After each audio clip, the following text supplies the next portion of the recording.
It's hard to believe there are still places in the world without the imprint of civilization.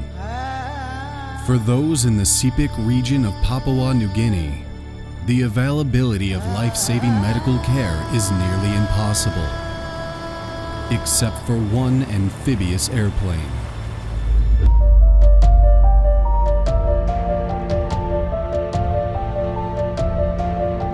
So we're here at Timbunki on the Sepik River.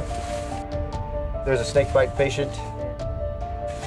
She was bitten by a snake yesterday afternoon and is showing signs. Her tongue is swelling and she's having a hard time breathing and semi-conscious, so we're going to get her some anti-venom and hopefully save her life. This is just one of hundreds of life-saving stories. But over 500,000 people remain without access or hope for medical emergencies that could result in death. This is Samaritan Aviation. Samaritan Aviation was started in 2000. And it began with a dream of myself and a friend who came over to Papua New Guinea. And while we were living on the islands, we saw a need for spiritual and for medical help and to bring the love of Christ to the people on the islands and also to the very remote areas. For most of the 30,000 square miles of treacherous jungle, there are no roads. When Samaritan Aviation introduced the country's only float plane, it transformed the availability of health care in the region with the capacity to reach over 700 miles of river in this nearly inaccessible area.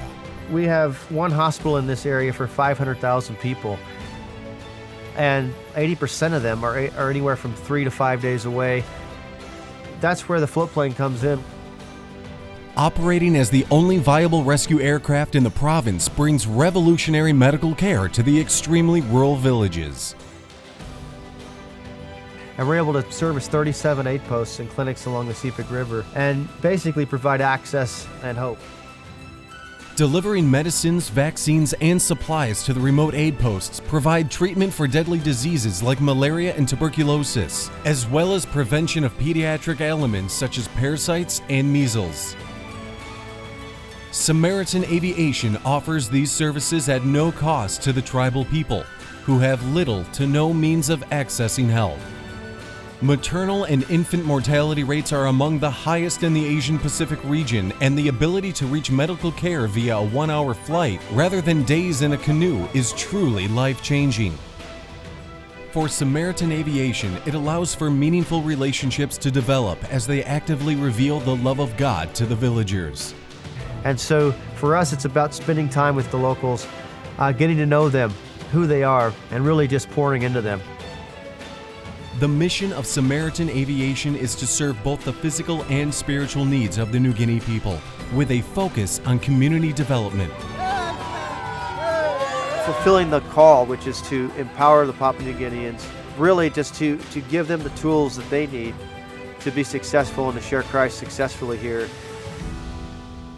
The established reputation of service in the region has allowed for unlimited opportunities towards real and lasting change, where individuals become followers of Jesus and communities are lifted out of cycles of poverty and disease through the integration of community development, evangelism, and discipleship.